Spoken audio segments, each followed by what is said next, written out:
Assalamualaikum warahmatullahi wabarakatuh teman-teman, selamat malam ya. Kembali lagi bareng saya di Edukasi BK di tanggal 12 bulan 4 tahun 2026. Kira-kira ada info apa nih yang terbaru yang teman-teman nantikan untuk pencairan PKH dan BPNT tahap kedua yang sudah mulai geger-geger, yang ada yang memprediksi dipercepat dan lain sebagainya. Ada yang bahkan kemarin kelewat juga tuh tanggal 10 Aprilnya ya. Oke teman-teman, mungkin di media sosial yang teman-teman ikuti banyak bertebaran ya, setru pencairan nominalnya ada Rp600.000 baik di Bank Himbara, Simakmur juga mungkin, terus juga ada yang ngepost juga mengenai pencairan dan setruknya ataupun notifnya ya, ada yang 1.200.000 dan judulnya juga ataupun infonya macam-macam.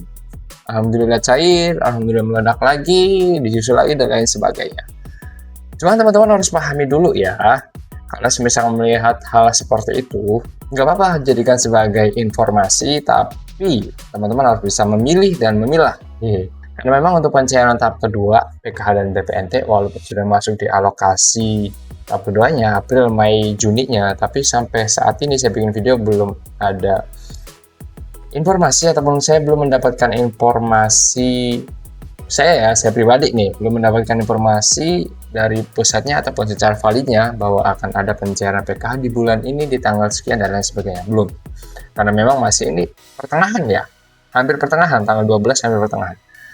Saya pastikan belum ada pencairan PKH BPNT tahap keduanya, walaupun ada beberapa di media sosial bertebaran setruk dan lain sebagainya dari tabungan Simakmur, Brimo dan lain sebagainya, setruk yang membagikan ya dengan narasi-narasi ataupun mention ya, kata-kata yang cair dan lain sebagainya. Itu bukan tahap keduanya, itu lebih masuk akal. Itu adalah PKH susulan ataupun BPNT susulan yang kemarin mungkin dalam proses cek rekening antara data bank dan data kependudukan sempat terjadi yang namanya gagal burekol, gagal proses cek rekening, bukan burekoling, maaf.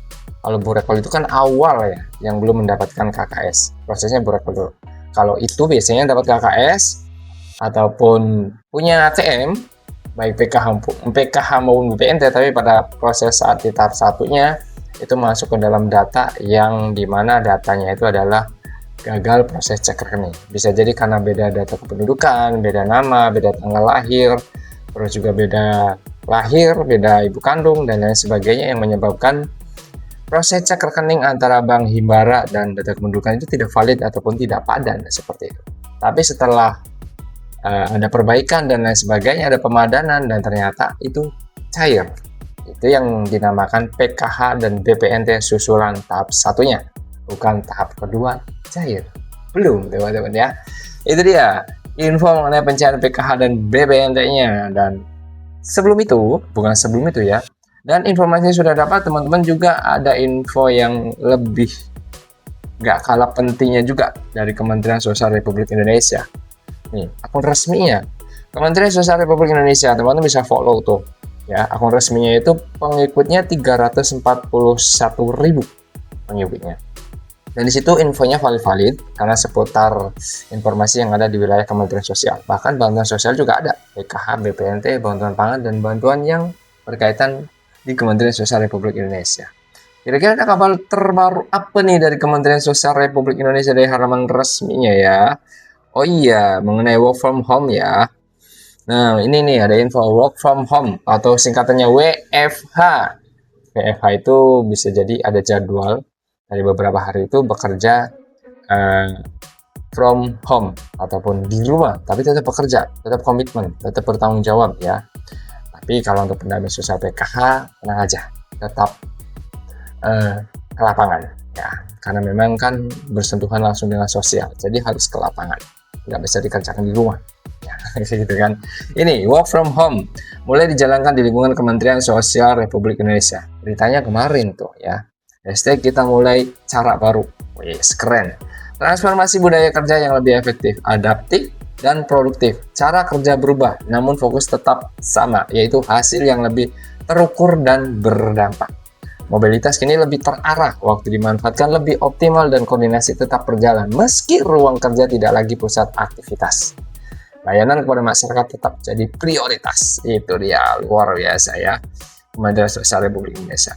Nih, dan tentunya ini biasanya ada program sekolah rakyat juga tuh teman-teman. Oh ya, ini ada kabar baik ya. Untuk teman-teman yang ada di wilayah Indramayu nih khususnya ya.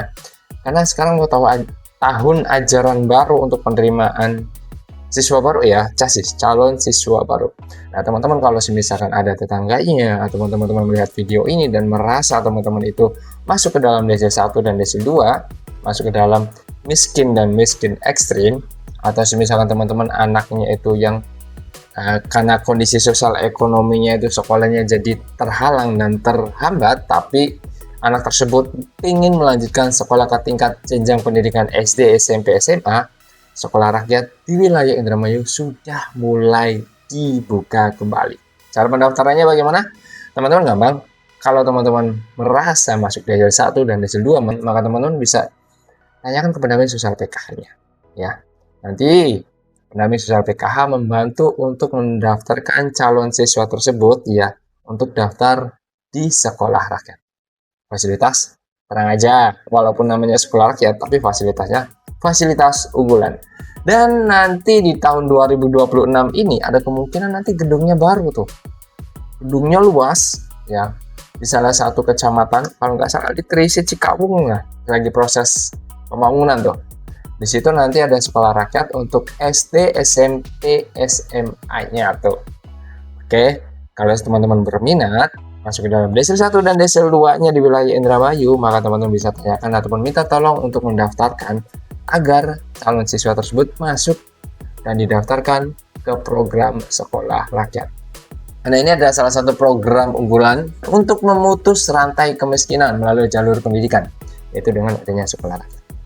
Oke, semoga informasinya membantu dan bermanfaat buat teman-teman semuanya. Cukup, karena ini udah malam juga ya.